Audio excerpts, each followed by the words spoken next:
Now, as we learn about the developing brain, we're going to be talking a lot about the brain before birth, prenatally, and then a little bit postnatally. And as you think about this, and as you go and you study this, I want you to think about it in terms of what if a client gets sent to you who had an injury at this stage of their lives. They weren't born yet. The mother was, let's say, 6 months pregnant or 3 months pregnant. When something happened, what could the possible results be? And then, of course, after the baby's born, the brain is still developing for a long time, and you need to know at what stage is that development taking place when the injury occurred. Okay, so if you see a child neuropsychology is much more complex than adult neuropsychology. So if you're fairly new to neuropsychology, I really recommend you do work with adults first until you really feel very comfortable with that, and then you can work with children. Because what you need to take into account over and above what you normally take into account with a neuropsychological assessment with children is that the brain is still busy developing. And not only do you need to understand at what stage the brain was when the accident occurred or injury occurred, you also need to take into account that from the time of an injury, that brain does not develop normally from then onwards. And you need to think to yourself, is it a very focal injury? Or is it a bigger injury? Because that will determine, because if it's just a very focal injury, then perhaps it's just the further development of that area that might not be normal development. If it's a bigger, wider injury, then it's a bigger, wider area that is probably not going to develop as it should from then onwards. And then, of course, it's very important to think of where is the injury? Is it in the primary visual cortex? Which would be very different to if it's in the frontal lobes. And how could that possibly affect the child? And then another factor one needs to take into account is the social development of a child. If a child has a brain injury, whether it was before birth or after birth, there's a social environment that the child grows up in. And children do not react towards children with brain injuries the way they react to other children. And so you get the social interaction that becomes very complicated. And the child might develop feelings of not being accepted or being strange, or a lot of negative feedback, being told he or she is naughty, which also affects the child's development and the way he or she sees itself and the way the whole thing develops. Okay. So we're going to start at the very, very, very beginning with at first, after conception, you have, of course, this little cells that start dividing, and at 14 days, you have several sheets of cells with a raised area in the middle, like that. And that is the beginning of the development of the nervous system. At 3 weeks, the sheet of cells at one end of the embryo, it moves to one end of the embryo, it makes up the primitive brain, and the sheet then rolls up to form a neural tube. It rolls up like this, forming the neural tube. Okay. Now already at this stage, there are all sorts of things that can go wrong. For example, if this doesn't close up properly, then you get the spina bifida, where the baby's spine doesn't close properly, because this area here, this becomes the spine. Okay. Hard to imagine, but that is the case. All right. You have some pictures of, as the development progresses, right up to 9 months pregnancy. At 100 days, over there, the brain starts to look a bit more human. You start to recognize it for what it is going to become. And at 7 months over there, the gyri and the sulci start forming. So before 7 months, the brain is quite smooth. And then it starts developing these little waves. And by the end of 9 months, the brain has the gross, the gross appearance of the adult human brain, but its cellular structure is still very different.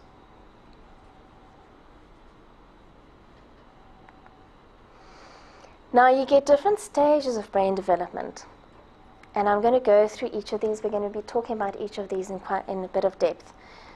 Cell birth, which is neurogenesis and gliogenesis. We'll go through that.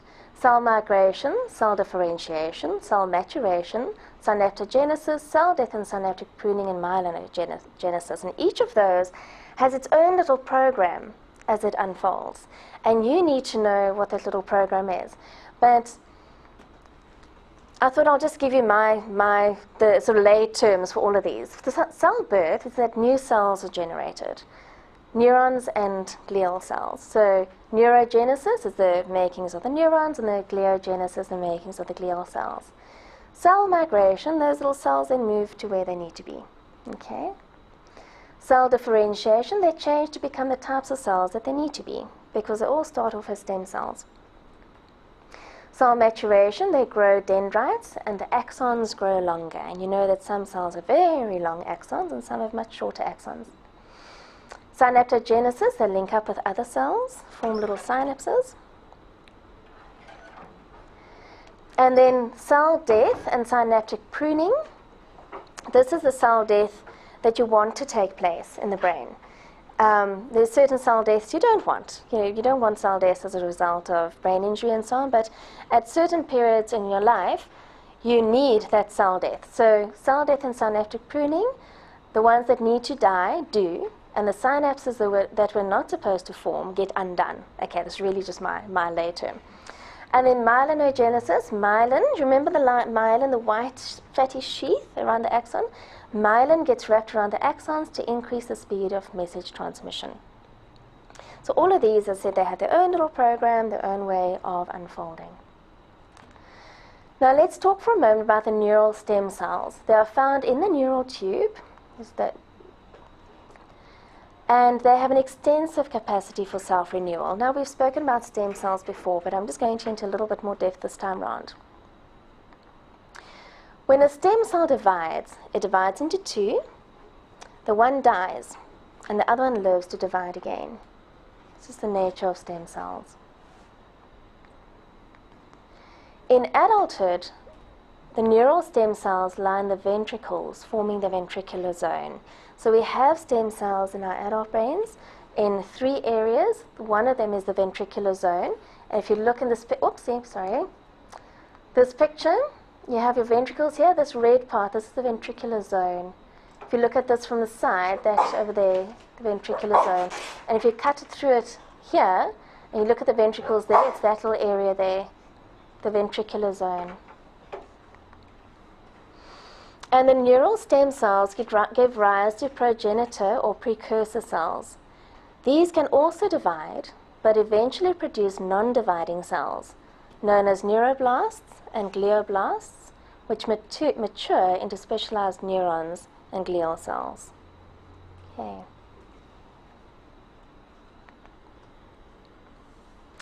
Now, the neural stem cells, they continue to produce neurons and glia into early adulthood, and even in the aging brain. This is something that's become clear quite recently, because the general thinking was that once you pass a certain age, you don't have stem cells anymore, but that's not really true.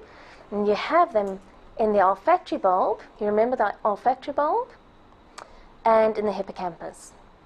You know, the hippocampus. And there are various theories about why they might be there. And the theories about why there would be stem cells in the hippocampus is that they have something to do with the storing of new memories. So that maybe then linked to dementia, because those are the things that go in dementia. Yes, precisely. In dementia, with the Alzheimer's disease, your hippocampus is affected. That's where your stem cells are. The stem cells can't make new memories. Quite right.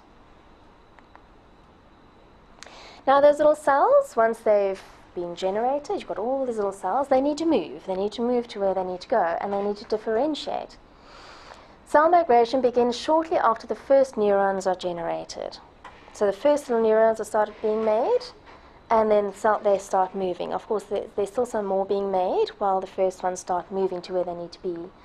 And it continues for weeks after neurogenesis is complete. So when the brain has stopped making cells, these cells are still busy moving. The migration of cells continue for a number of months, even up to 8 months after birth. So a little baby, younger than 8 months, still has little brain cells busy moving into place. After the first 4.5 months gestation, the production of neuroblasts is almost complete. Okay. During the last 4.5 months of pregnancy, the brain is very vulnerable to injury and to trauma, perhaps because neurogenesis has stopped and is not easily started again. So your first half of pregnancy, those little neurons are still being made. Halfway through pregnancy, it stops. So if that baby is injured, the embryo is injured, before halfway through the pregnancy, it's still busy making neurons, so it can just make some more. But if that neurogenesis has stopped, and injury then takes place, there are no new neurons to take that place. Now, this is just a little summary that I've put together, just to help you picture all of this. This is here's conception. You've got month 1 up to month 9 of pregnancy. You've got birth, and you go up into adulthood. Okay, so this arrow shows to adulthood. The first half of the 9 months, you have neurogenesis. The second half, you have cell differentiation. Cell differentiation, after completion of the general neurogenesis, cell differentiation begins, where the neuroblasts become specific types of neurons, and this process is complete at birth. Then cell migration is this part here. Cell migration begins shortly after the first neurons are generated, but continues for weeks after neurogenesis is complete. Okay. And then neuron maturation. Neuron maturation, this includes the growth of dendrites, axons, and synapses. It continues for years and may continue into adulthood in some parts of the brain. So it starts about there and it just continues. Okay. When is adulthood? From about, if you look at the maturation of the brain, from about the age of 20, 21. If you look at how the brain develops, then the sort of legal decision that at 21 you're legally capable of making decisions is actually quite a good one, if you look at how the brain develops. All right. Now, those little migrating cells need to know, they need to get where they're going, and they don't just float around in space, they actually follow a little path, and there's this little path called the radial glial cells. Radial glial cells are like, it's a new pointer, so I've still got to get used to it because I lost the old one. Radial glial cells are like roads from the ventricular zone to the cortex, guiding cells to where they need to be located. So these are the radial cells. And then you've got these little cells that are sliding up it. It guides them into place. Now, of course, during the process of migration, things can go wrong. All right? So let's look at migration and failed migration. With normal migration, successive waves of neurons pass earlier arriving neurons to assume progressively more exterior positions in the cortex. So they do a bit of a leapfrog thing. You have these little neurons, and then the next ones pass them and they settle there, and the next ones pass them and settle there, as they go further and further out in the cortex. Migration can stop prematurely, leaving cells that should be in the outer layer scattered amongst the inner layers. Now you'll remember, you've got the 6 layers of the cortex. So your little cells start here, and then they leapfrog up to the exterior. But if the process stops and those little cells don't reach the top and they just kind of settle somewhere here, they scatter there, which is obviously not such a good idea. And the consequences could be things like dyslexia or epilepsy. Now the neurons also need to mature when the time is right. And this means that they grow dendrites through arborization, branching out, and the growing of dendritic spines. The spines are little prickly little things on the dendrites themselves. They are there so there's more surface space on which synapses can take place. And the axons grow longer. They extend, and dendritic development continues long after birth. And it's the cell maturation that is very important when it comes to how children learn and how they develop and how they learn to skip and how they learn to jump and to speak and to do all the things that they learn to do. But of course you can get a disruption of the development of the neural pathways. An axon may fail to reach its target, and if its path is blocked, for example, due to scarring from an early head trauma in the early months of life. So if there's scarring and it can't get past there, it can't get to its destination. And it may be inhibited by the ingestion of toxic materials, such as alcohol, malnutrition, or other disturbances. We will speak about fetal alcohol syndrome a little later. Some abnormalities might have a genetic basis. If an axon's target is damaged, let's say there's nothing wrong with the axon and the way it's going, but where it's supposed to end up, if that is damaged, the system may degenerate or the axon may connect with an inappropriate target. It link up in the wrong way. Now once, as the cells are maturing and so on, you also have the synapses being formed, and you get the very important, the pruning. The pruning is the falling away of the connections and dying off of the cells and so on. And you get them in 5 phases. Phase 1 and 2 is before birth, where you have generation of low density synapses. So there are connections, not a lot of them. And it's generated independently of experience because it's, the embryo is still in utero. There isn't much that it's experiencing, although you'll read in Kolb that when babies are born, it's shown that they recognize the mother's voice. So there is some learning that's taking place, probably quite a lot. Phase 3, there is rapid synapse growth, and it begins before birth and continues for nearly 2 years after birth. And the synapses are formed by experience-expectant and experience-dependent mechanisms. Now you find that in phase 3 and in phase 4, so I just want to discuss that or go through that quickly. Experience-expectant is when synapses develop depending on the presence of certain sensory experiences for the organization of cortical circuits. Okay? For example, the visual cortex, a baby needs exposure to features such as line orientation, color, and movement for those little connections to take place.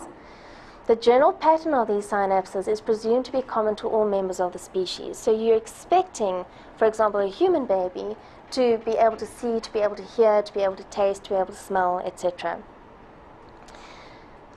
So those are the experience-expectant connections. And you get the experience-dependent ones, and that is where it's very important what the baby is exposed to. Where the synapses develop depending on experiences that are unique and personal. For example, the features of a specific face, like the mother's face, music that is listened to, thoughts grappled with during childhood, etc. Where does language fit in? Language starts from birth. And I'll show you a slide a little bit later about where it peaks, because it peaks at different stages. The different cognitive functions peak at different stages, just to make it more complicated. Okay. So phase 4. Now, a child is born, etc. I couldn't find a very good picture of these different phases, but don't despair, because in Kolb, it's got a very good diagram of these phases, a very good table.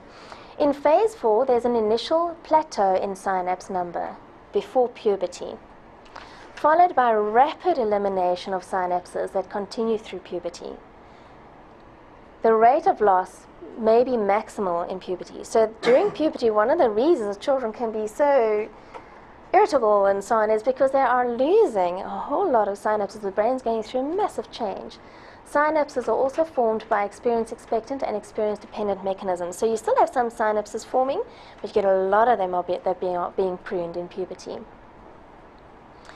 And then there's a plateau synapse number through middle age. They don't say what middle age is.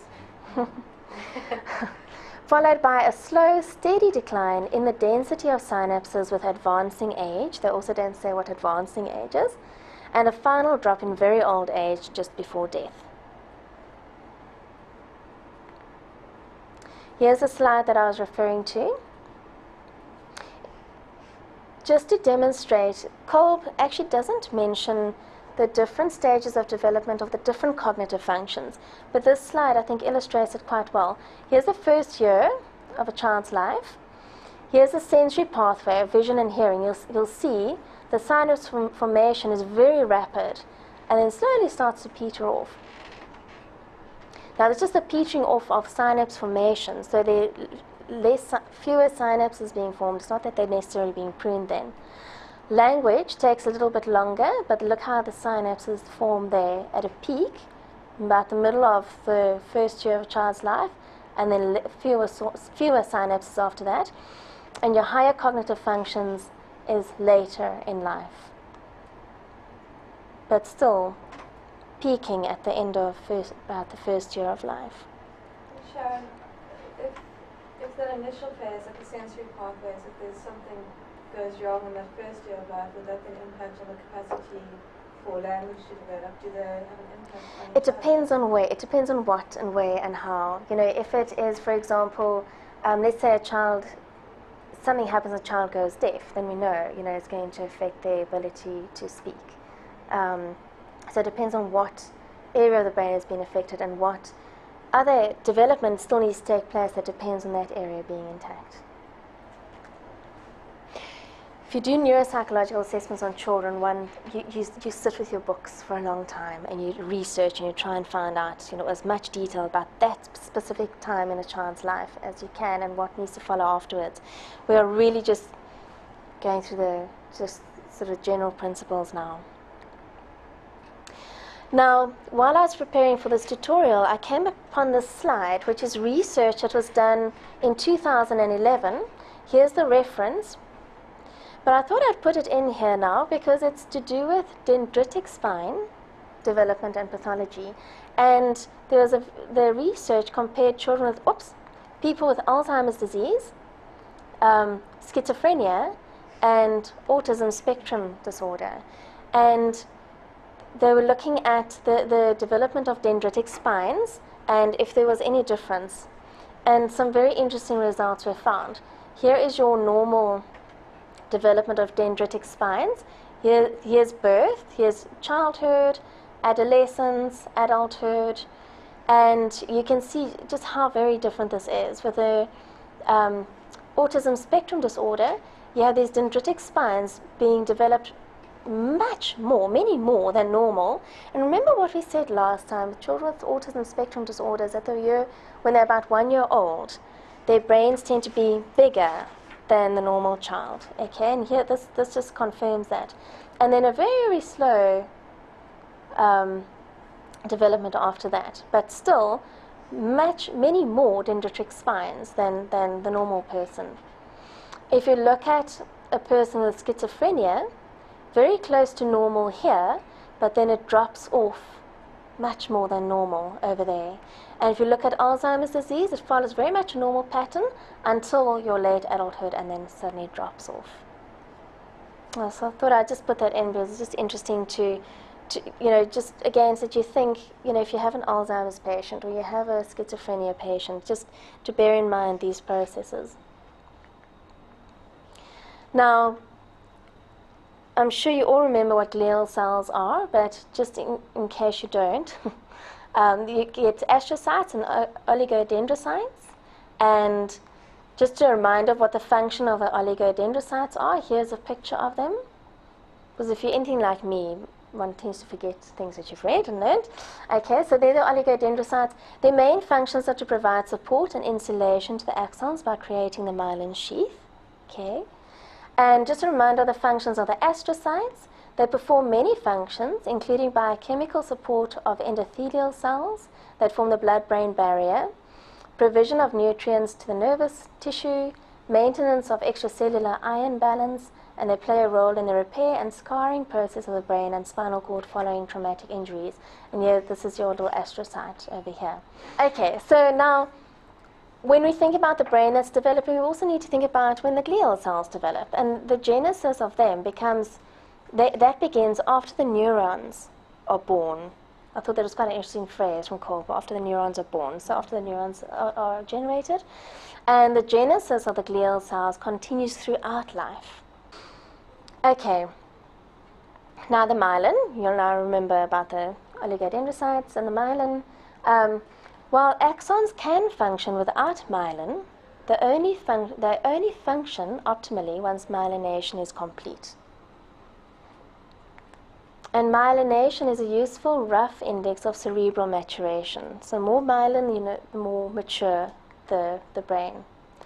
Myelination begins just after birth and continues till about 18 years of age. So at about 18, the transmissions are functioning optimally through most of your brain. The child has received adequate nutrition. Yes, of course. This is now in a controlled environment where there's been adequate nutrition, no injury, anything like that. Quite right. Some cortical regions are myelinated at 3 to 4 years of age.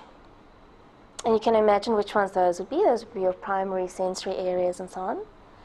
Whereas other areas are only myelinated much later, such as the areas controlling the higher mental functions, which is why children only develop higher mental functions efficiently at an older age. Now, part of the brain development, or studies that they've done to look at brain development, is also looking at the grey matter and the reduction of grey matter. Because you've got pruning, you are expecting the grey matter to become a little bit less after a certain age. So some studies were done, and you'll read about them in Kolbe, where they compared grey matter of children at different ages. And they found that the reduction in grey matter begins in the primary areas and spreads to the secondary and tertiary areas. Now, I just put this little picture in here just to remind you where the primary areas are. They're the darker colors. Secondary areas are the lighter colors.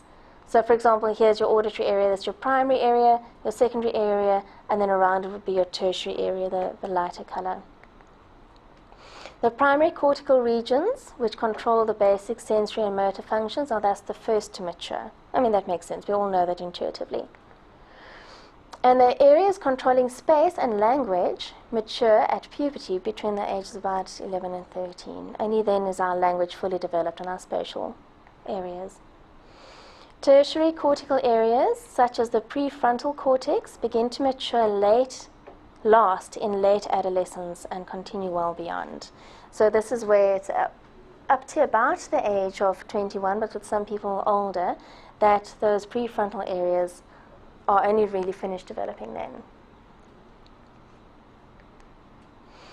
Cortical maturation continues until at least the age of 30, possibly longer in some people. Now, because you're going to be doing neuropsychological assessments, hopefully, and you deal a lot with this work, I just put in this slide, this is information not from Kolbe or any of the books that have been recommended to you. This is from a different book. This is from the Developmental Neuropsychology, A Clinical Approach by Vicki Anderson and colleagues. And this is a book I can highly recommend. You'll see I've also put it on the reading list at the end of these PowerPoint slides. You don't have to study that for the exam, but if you're going to do neuropsychology with children, do get that book and do study that very carefully, because it's got a lot of information.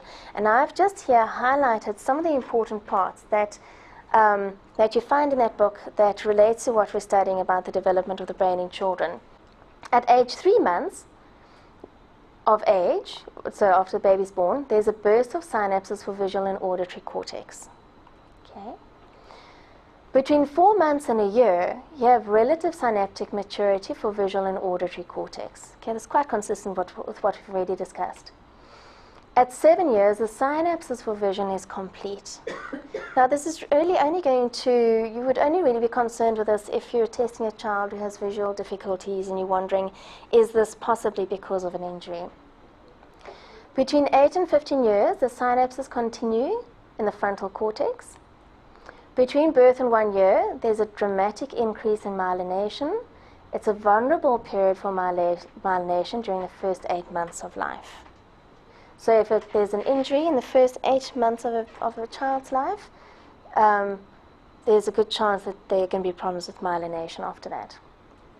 And of course, if there are problems with myelination, then the brain is going to be sluggish. Hippocampal and other limbic structures and the reticular tract still mature, myelinate. They're still busy maturing, myelinating at school age. The prefrontal areas are one of the last areas to be fully myelinated, with considerable myelination continuing during late childhood and early adolescence. And then the frontal lobe development. You have a growth period between 1 and 3 years, a growth spurt at age 6 years, a growth period between age 7 and 10 years, another growth spurt at 10 years, a growth spurt again at 13 years, and a growth period from 16 to 20 years. So it's just interesting to see, if you watch children, to see if you can recognize that growth spurt in the frontal lobes. Because of course, you know, with frontal lobes come your things like your ability to plan and monitor mistakes and that kind of thing. Now, Kolb also just mentions Piaget's stages of cognitive development, because until we had neuropsychology, this is the kind of thing we only had, the only thing we had to go on. And interestingly, I'm not going to say much about this, you'll read about it in Kolb, there's a huge correlation between what he had noticed in children and the rate of development of the brain of the child. So it's very interesting just to look to see how those compare. What you're asking now is very, very important. And because you're quite right. If you are doing a timed test on a child, and this is why it's so important that you observe what the child is doing, and you can see they can do it, they're just taking long, and if you had to just take it on that score, they're going to score very poorly, which if it wasn't that you were watching them closely, you would think, well, they can't do it. Okay, so when you're testing a child, and it's a time test, you're looking for two things. You're taking the time of the test so that you can do the test accurately and get an accurate score. But if you notice that the child can do it, they're just taking long, then you know that there's a good chance this child is having a problem with processing speed, probably because of something like poor myelination, but that they can do it. And you need to be careful with that score then, because if you take it purely on the score, you're going to assume that the child can't do it, which is actually not true. They can do it. So if you see that, do write in your report. And this is also where you'll see Nice actually recommends you test to the limit. Continue. Don't stop the child. If you can see that it looks like they can do it, let them continue. You've taken your timing, so you score it according to that.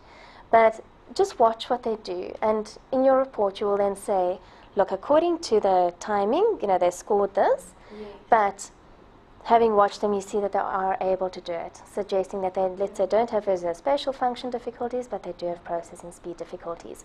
And then, of course, you'd want to cross-validate that with other subtests, see if you pick up that pattern anywhere else. That's a good question. Emotion. Does it also slow down? Yeah, slow down. I think when you're doing a neuropsych assessment, you're constantly monitoring your person. You're looking to see if they're having, particularly with children now, if they're having a bad day. You can see they're feeling upset. Let's say they're feeling abandoned. Their mother's just left they left them in this office with a strange person, or they're feeling anxious or something like that. You need to take that into account. And if you're finding that this child is so anxious that you're just not getting a true reflection of how this child is really doing, you either need to try and go out of your way to try and just allay their fears and calm them down, or you need to reschedule, or you need to just say that, you know, in your report, these results, many of the results aren't, you know, you can't take it too literally because this child was so anxious. And sometimes you can tease it out, you know. And sometimes that, for example, is part of your assessment. This child can do it, but they're so anxious that you think maybe they could have done a lot better. And why is this child so anxious? Could it be that there's been damage to the limbic system, or that it's something like they're experiencing stress at home or in the school environment, or that kind of thing. So as psychologists, we need to bear all of these things in mind including things like if you're doing an assessment and it's a particularly hot day and you don't have an air conditioner, you know, how is that affecting the person? How comfortable are they? Or it's a very cold day, or it's a noisy environment. Someone's working on your roof that day. You know, there are a number of things that one just needs to be aware of, and you need to think to yourself, how would this affect this child's performance? Do I think they would have done better if I didn't have people walking on my roof? Many things you need to take into account. I think when one does neuropsychological assessments, you've got to have a big dose of creativity. Yeah. Because you often find yourself in a situation that's far from ideal. In our last tutorial, we'll be dealing with the ideal testing situation, which one should strive for. But it's often the case that we just don't have those ideal testing situations, and we need to be creative in how we deal with it, and we need to be honest in our reports about it. You know, if you had to do it in a different room, you know, where the desk is actually not ideally suited because it's cluttered with other things, or whatever the circumstances are, do just mention it, and do bear it in mind when you're trying to interpret what your results are saying. Okay, now the environmental effects on the brain, development before birth. Tactile stimulation of a pregnant rat improves motor and cognitive outcome of her offspring. So if you take a little rat and she's pregnant, you stroke her and you love her and so on, those little rats that are born are much more cognitively intelligent. And stress has the opposite effect. Now, of course, all these experiments are done on rats. You can't really take a human baby and try and experiment with it. So a lot of what we're learning today is really just kind of assumed from the rat studies that are done. But yeah, so stress has the opposite effect. And one has to then think, well, if a mother has gone through a very stressful period during her pregnancy, could that have affected the child? And that is why when you do a neuropsych assessment, you do need to take a very careful history of the pregnancy, the mother's time of pregnancy with her child. Did she experience stress? Was there any malnourishment? Was there alcohol ingestion? Were there drugs that she took? All of these questions you need to ask her, and I hope that she's going to be honest with you, because that could play a role. Now, exposure to therapeutic drugs, such as antidepressants, may interfere with the normal human brain development. And I think, there's a great awareness now of which medications one should and should not take during pregnancy. Hormones, I'm going to speak about that in a little while. Injury and abnormal genes can, of course, also have adverse effects. An environmental effect on brain development after birth, because we can control that a lot more. And I think as psychologists, we've been very interested in how the environment affects the development of a baby from birth onwards. Because environmental stimulation can enhance development. We all know that. We've all experienced that. And environmental deprivation can retard development. And many studies have been done where children have been neglected and they've been assessed, and this has been found. And the earlier the deprivation, the more damaging the effects on that child. Brain injury and plasticity. We did speak about plasticity already, but in the light of what we've been talking about, you're going to be reading and studying even more about plasticity now.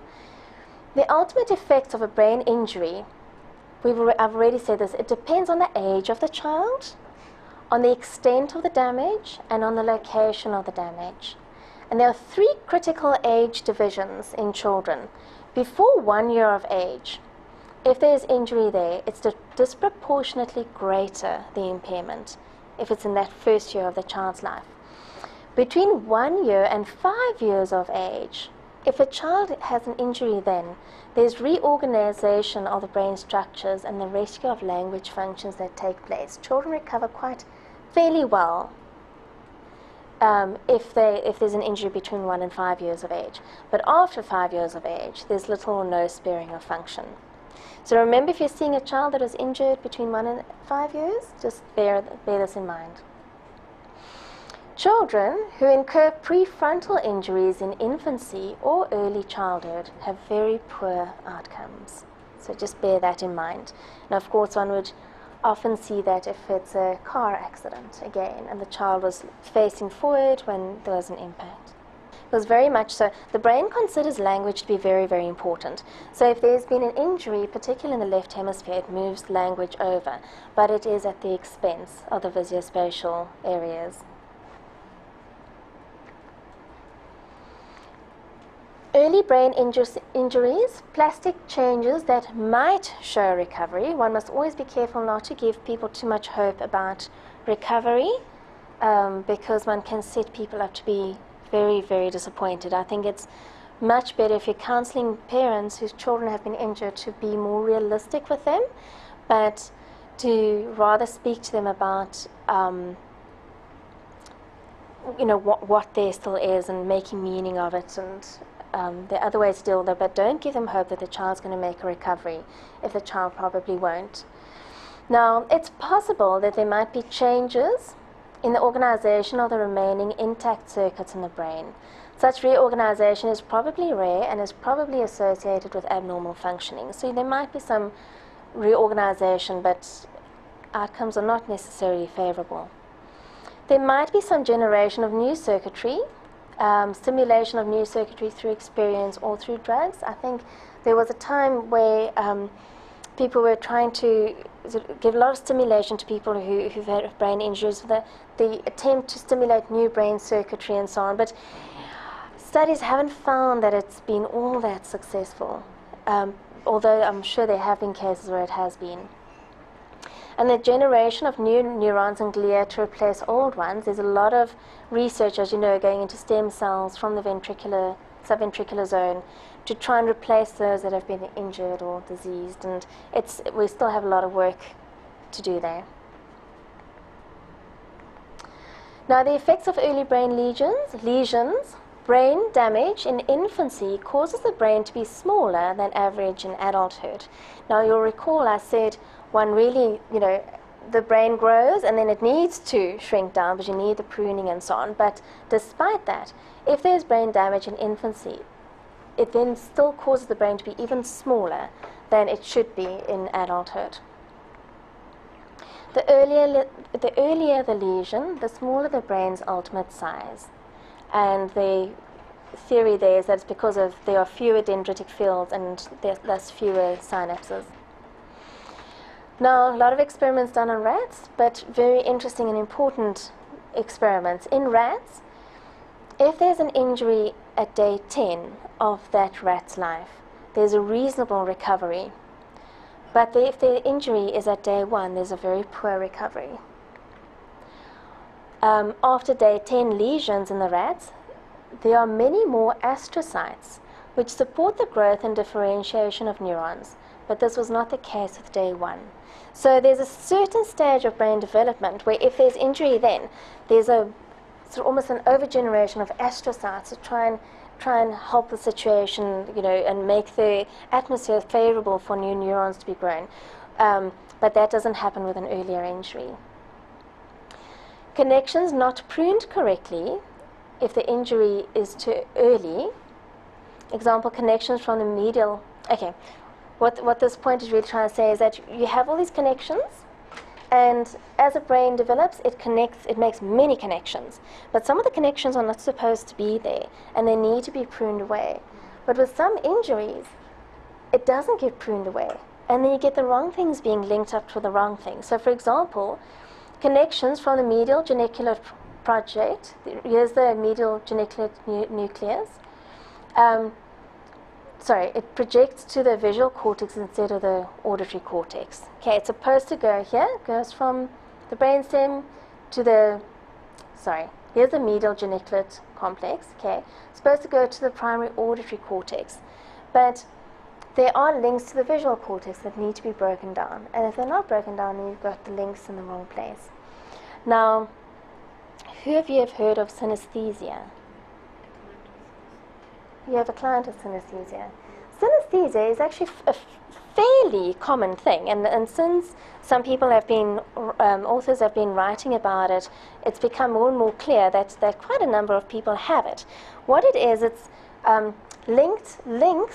brain links that other people don't have. That are typically where the person associates colors with numbers. So, for example, or sounds, could also be sounds, but more commonly with colors. So, for example, number 163 would be pinkish, greenish, blue, because the 1 is the pink and the 2 is the, I can't remember the numbers I gave now, but you have colors associated with numbers, and as Albert said, also with sounds. And again, Oliver Sacks has written in his book Musicophilia, he's written about this and how different people perceive these. Some people perceive different notes to have different colors. Now, to those of us who don't have it, it sounds quite bizarre. But to those who do have it, they're often very surprised to hear that other people don't have it. It's a very normal part of their lives. And it's really just the links that are not linked in other people's brains. Links that we probably all had at one stage, but it got pruned away. But it doesn't get pruned away with everybody. Does that enable them to do more in certain areas? I'm thinking if you can connect colours to numbers, maybe mathematical capacity is better. When I read the book by Oliver Sacks, what came about is that for some people it makes it easier, especially if you want to remember a telephone number. It has a certain color spectrum. But with other people, trying to do very complicated maths, it actually made it more complicated. Because now you've got these colors that jar, and this color doesn't go so well with that color, and it's just another dimension that they need to try and think about, and doesn't really help them. Okay. So having said all of that, you're then also this month you're going to be learning about the developmental disorders. And you'll see a lot of this we've already spoken about. Learning disabilities is an umbrella term, and it's used for a variety of school-related problems, but where the child struggles to learn, but has adequate intelligence, adequate opportunity, instruction is fine, their home environment is fine, but they still struggle to learn.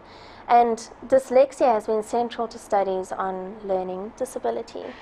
So learning disability, I should imagine in the next 10 or 20 years, people won't really be talking about learning disabilities anymore, but they're going to be talking about the very specific aspects that fall under this umbrella term. Reading disabilities, we've mentioned before, but you're going to read up a bit more about this again. There are different types of reading, and there are different causes for reading disabilities. Then you're going to be learning about the hyperactive child syndrome, or also ADD and ADHD, where there's excessive general hyperactivity or motor restlessness for the child's age. Difficulty in sustaining attention, such as a difficulty finishing tasks initiated or a disorganized approach to tasks, and impulsive behavior. Now, this aspect of impulsive behavior, some research was done recently. This was thought to be the key of ADHD, is the impulsive behavior. But the study showed that impulsive behavior actually is part of many different disorders, not only ADHD. So there's a lot more going on with ADHD than we initially thought. Cerebral palsy is a disorder primarily of motor function due to brain trauma during fetal development or birth. 50% of children with cerebral palsy are spastic, in other words, their limbs resist being moved. 25% are athetoid, they make slow, involuntary movements. 10% are afflicted with rigidity, in other words, the muscles around the joints are stiff. 10% are ataxic, they have difficulty making voluntary movements. Hydrocephalus, we have mentioned before. It's where there's a block in the flow of cerebral spinal fluid, causing the ventricles to fill up and push out and cause damage as a result. Of course, with a baby, with an infant, the skull hasn't fused yet. So what tends to happen is the brain grows and grows and grows and grows. It actually becomes, their heads become enormous, or can become enormous. And the treatment is a shunt put in, and some children have a shunt permanently in the ventricles that then leads out and empties out into their stomach. And there's a little valve outside of here that can just control to what extent the fluid goes out and into the stomach. And then you're going to be reading on autism again, autism spectrum disorder. As you know, it's avoidance where children tend to avoid physical contact with caregivers. There's a failure to interact socially. There's an insistence on sameness. And then possibly repeated body movements, unusual facial movements and features, unusual attachments to objects, resistance to change in routine, and or self-injurious or aggressive behavior. Then I don't know how many of you have heard of Fragile X syndrome. This is characterized by facial abnormalities, mental handicap, from subtle learning disabilities to severe mental retardation, an association with hyperactivity, anxiety, unstable mood, and autistic-like behaviors, and physical abnormalities which include a long face, large ears, flat feet, and hyperextensible joints, especially the fingers. They can actually take this finger and wrap it right flat across the palm of their hands like this. Then fetal alcohol syndrome. I'm sure you're quite aware that this has become a very, very big problem in our society. The time that a baby is most, or a fetus is most affected by alcohol ingestion by the mother is usually before the mother is even aware that she is pregnant. So it really is quite a difficult thing. And some of the characteristics are brain abnormalities, cognition difficulties, behavioral problems, and let's just look at the brain abnormalities.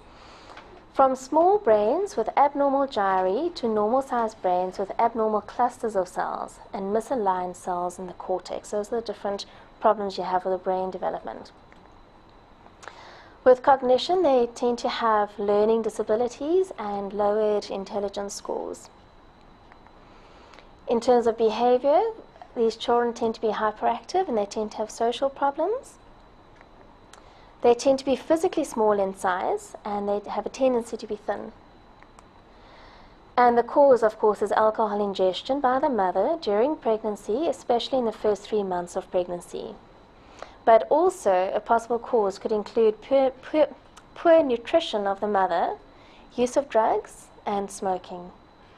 Now, the abnormal facial features is a smooth philtrum, this little area between the nose and the upper lip, a thin upper lip, short palpebral fissures, which are the eye openings.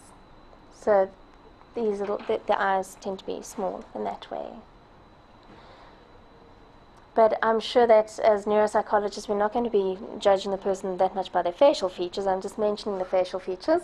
We're going to be doing the cognitive assessments and, of course, taking a good history of the child's pregnancy.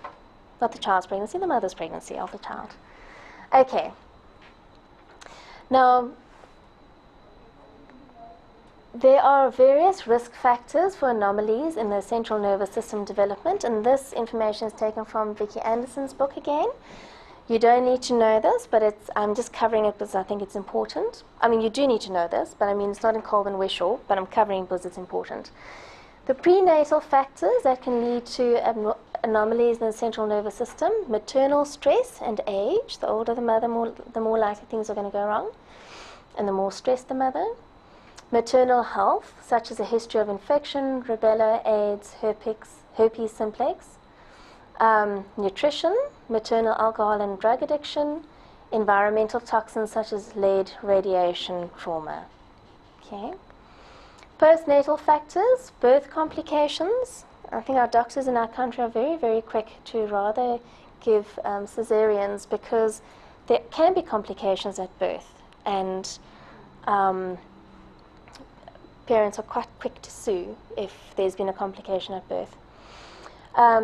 Poor nutrition in a baby, environmental toxins again, such as lead. I'm sure you're aware that a lot of paints have lead in, but people have become more aware that if you paint a baby's cot, you paint it with lead-free paint. Radiation trauma, cerebral infections, those are like your meningitis. And then again, your environmental experiences, deprivations, can have a huge effect. Anoxia, not being able to breathe because of anything from near drowning to strangulation to anything like that. Hormones. Now, this was interesting because they say hormones can have a detrimental effect, and the hormone that has a detrimental effect is testosterone. Which I thought sounds a little bit unfair. But it's actually been found that testosterone surges in male embryos delay the development of the left hemisphere. And so the theory is that is why boys are not as good with language as girls. But because the left hemisphere is delayed, it gives their right hemispheres a chance to develop better, hence their better spatial skills.